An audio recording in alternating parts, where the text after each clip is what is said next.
Ladies and gentlemen, welcome to Opinion Machine, the show where we talk about all things gaming. My name is Killjoy.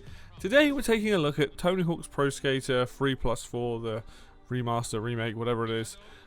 This is specifically on Switch 2, so we're going to be taking a look at that. I've played it for a few hours. I've come to the realization that I think Tony Hawk's Pro Skater 1 and 2 are more my favourite. I do kind of like 4. 3, not as much of a fan of it, but I'm just going to go through some things because these games are very pick up and play, but there's also a lot here for people to enjoy. So you obviously have the main game here. You've got free skate single session, you've got the speed run, tutorials, movies, all that good stuff. You have a ton of, you can adjust the appearance of people, you've got their tricks that you can adjust, stats, all that good stuff. And then if you hit the, back on the hub in it, you can hit X, pick your skater, make your custom skaters. There's plenty of people in here, new and old, which is really cool to see. You know, if you're into this sort of thing, and whether you're getting new on it or if you're older. You also do have Doomslayer and the other dude, the Revenant. You can also see the textures loading in on some of these people. Takes a little bit of time. There's Riley Hawk. I'm going to stick with Tony for a minute because he's the one who leveled up. We've got the shops, we've got an insane amount of different boards. If you want to make your boards look a certain way, they have gone up above and beyond, and each level seems to have a ton of this stuff on it. We've got the grip tapes, how you want to make those, so they go different colors and things, which is awesome. And then you have like the wheels, the trucks. The trucks are actually technically the metal bits, aren't they? But you know, you've got those parts. Then you've got your actual look, and you can buy various different things. There's like tons of stuff here, customization. All of this is bought in game currency. There's no, to my knowledge, there's no like real life currency. But yeah, if you want to dress your characters up in various different clothing, you very much have a ton of that sort of stuff. Bottoms, socks, and then they make the fun shop, the secret shop. This is where you get your unlockable characters. We've got Bam, Andy Anderson, and Michelangelo as well. A ton of different effects, and then a bunch of post-processors that can do stuff, metallic boards, all sorts of kinds of... They're basically cheats, but you just get them in-game, which is kind of cool. So you've got a lot of content in this game. You've also got the challenges that unlock even more content. You can see I've done one in here, I think, and they unlock Student of the Game Pack. So you do get different things based on them. You've then got the skater, and then you've got the tricks. And the tricks are the easiest ones to do, and they give you different packs as well. So there's a lot of things here that are going on. So, which is really cool. You've also got your records. You then have your options. Now, options-wise, there's a decent amount of stuff. You can see I've got it set to streamer mode just for easy sake. There is a good chunk of music in this game. There's a bunch of options here to choose. You've got voice chat in this as well if you're playing online. Gameplay-wise, you've got a bunch of different options here as well. The usual sort of things you'd expect. You can tweak things, turn things on and off, which is cool. Display options is the only thing that's a little bit let down. Some of the levels are quite dark, and there's no like just standard gamma just to adjust. And then you've got game mods, which these were all cheats back in the day, and they've just stuck them in the game, and I'm kind of glad for that. You see you got rail, perfect manual, perfect lip, perfect sketch, always special, that sort of stuff. No bails is fun. Timer length is really important here. So default is like your 2 minutes. I've actually got it set to 60 minutes for the simple reason is, why not? And then you can double your base score. So these are basically like, you can use these in the actual game, and you're not penalized for it. I think it's only for expert challenges and things like that. So let's just talk about how the game plays. So both games, Tony Hawk's 4 is the one that's changed the most. Both games, as you can see, like with Foundry, I've done most of the goals. On the right-hand side, you've got your highest score, highest combo, your stat points, your money, and then like the secret. You collect those and they give you unlock like secret stuff. Out of all the levels, I think Foundry's pretty good. Canada is decent. It's kind of a weird level. Rio's a fun skate park. Suburbia is not a level I've spent a lot of time on. It's okay. Airport is kind of like the classic one for me. Skater Island is a good one. I like the more skate park type ones. Los Angeles is alright. I've played more of that in like one of the later games. Tokyo is again another competition. Then Cruise Ship, which I haven't even done. But you have a bunch of these levels. Let's just jump into Foundry and skate around that. I can also show that you'll notice when I load in, so the loading times are somewhat long. When I load in, what you're going to notice, if it does it, is that it's going to stutter a little bit. Oh, it did not stutter, which is unfortunate. So a lot of the time, it stutters when it loads in. I found that with more so in Tony Hawk's 4, but you will notice that that happens. And this level particularly, like, I like Foundry, but you can see that this is quite dark. Ooh, not the smartest move. And I still have not managed to grind on that one. I'm for some reason struggling with it. Probably because I don't know the strat, but the actual gameplay feels like Tony Hawk's. I'll be honest, when I booted it up, I sucked, because I haven't played it in so long. I really sucked. And now, not as bad. I'm not great at these games. I very much enjoy them for what they are, which is the fact that they are very good pick up and play games. You know, and I like the fact that, you know, it's 2 games in 1 as well. And there's a ton of content. But the game plays really well. It plays just like the other ones. Oh! I actually managed to do it by pure accident. I wasn't expecting to do that then. Uh-oh, there goes the molten. Oh dear. Bye. There's goo all over the floor.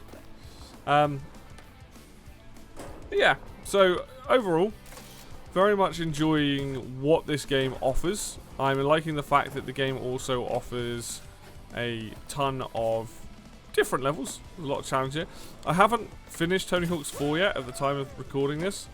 I do plan to, because I believe there's like a couple of us. There's a couple levels I haven't got. I know there's like a pinball level, I'm pretty sure, but I haven't seen that yet. And also you can see the timer at the top there saying 58 minutes. And yes, it does ruin and make some of the challenges very easy. But I'm like, you know what? I don't mind that. For the simple reason is, I'm not playing multiplayer. It's a single player game for the most part for me. And I'm totally fine with the game offering those options up. Like, whether you want to call that accessibility or like, essentially like the cheats of it. It doesn't affect the competitions. Like, the competitions themselves are still very much like the 1 minute run or whatever they are. Is that money there? I've just seen. But yeah, like, all in all, I like how the game plays, like it handles. Like I said, I prefer Tony Hawk's 1 and 2. I think I prefer those levels. It's a lot more nostalgic for me than 3 and 4. But that's not to say that these are bad at all. These are very fun. Now let's end the run here and check out some Pro Skater 4. Look, all the goals are done. Woohoo! So I just need to get the cash on that level and then we're good. There's a lot here because obviously you can play. These games are very replayable. You can do it with multiple skaters. You obviously create a skater. There's a lot of incentives to do that because of the challenges and things.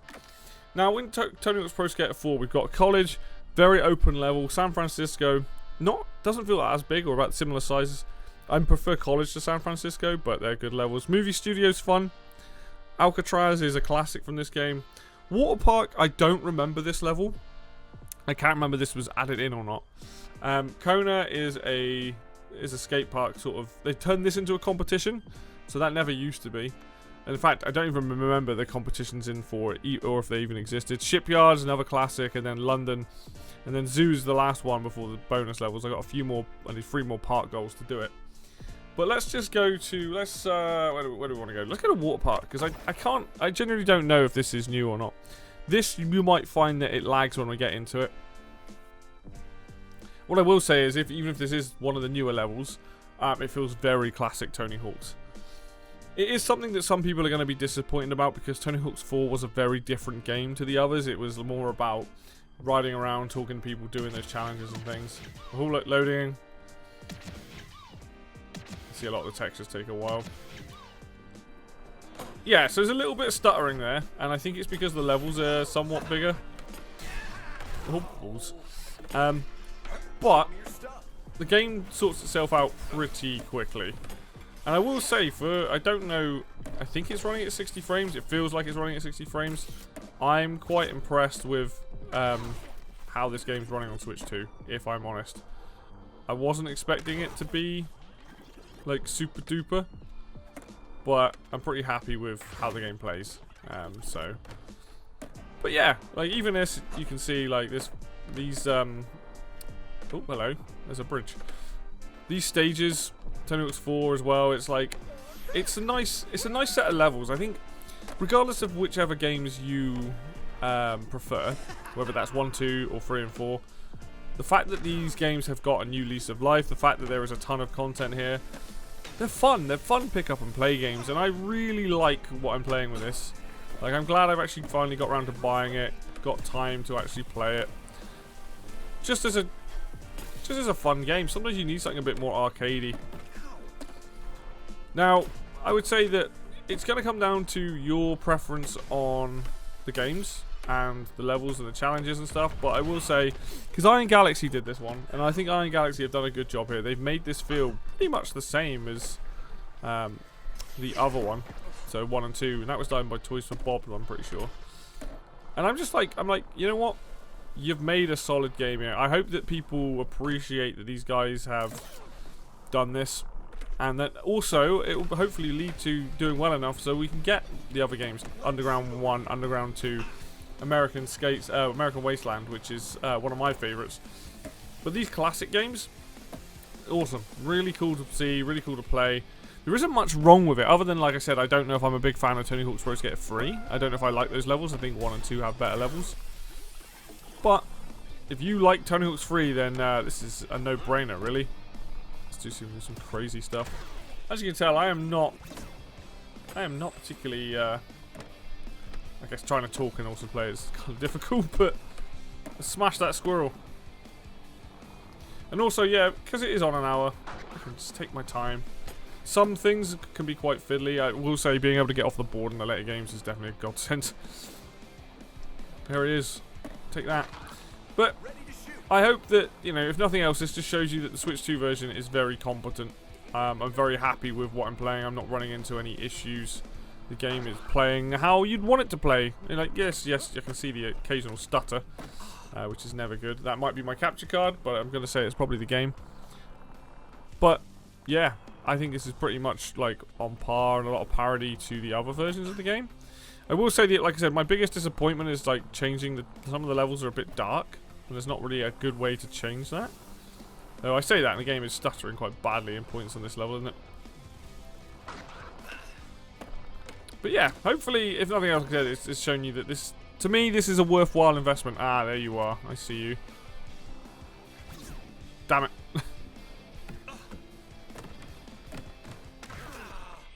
I want to smash this mascot before I end the video. If I can find him. I don't know where it's put me now. Where have you gone? There he is. Hey. But yeah, if you like Tony Hawk's games and you want to get it on Switch 2, I would say this is more than enough and a decent version to do it. One thing to be aware of, I had to buy the Switch 2 code in a box physically. There is no actual physical version, which does suck. But I did buy that because it was still £10 cheaper. I got it on Amazon for, I believe, £30 rather than the £40 that they're charging on the eShop digitally. There is a digital deluxe version, there is all that. You can buy it on Switch 1 as well. I believe that version runs at 30 frames. There is no upgrade path though, so if you are going to buy it for Switch 1, you're buying a physical game that requires a download, but you are not going to get an upgrade, unfortunately. So I made the tough decision to buy the cheapest version personally, because I think this game's 40 quid. I think is actually reasonable, but it depends on your personal preference. I think I'm obviously going to be one of these people that if I can get it a bit cheaper, I'm going to get it a bit cheaper, if I'm honest. But other than that, well, hey, it's worth the money in my opinion. I think you're going to get a very good pick up and play game there anyway. That's going to do it for me today then, guys. Hopefully this has been useful to somebody. If you're looking to get it on Switch 2, hopefully this shows why you should be fine to get it on that. There is also a multiplayer component of this game. I haven't even looked at it. I believe as well that there's also you can build your own skate park again, which I would just before I leave, I would just double check that, because I don't want to say that because that was in the first one and that was a really cool that you could still do that again. So I mean, these games have got a lot of content, crazy amount of content. Can you? Maybe you can't. You could. Maybe not. I swear there's a challenge for making like a skate park, but I don't know where that would be. There's some lock stuff there as well. Maybe you can, maybe you can't. It would be under tricks, maybe?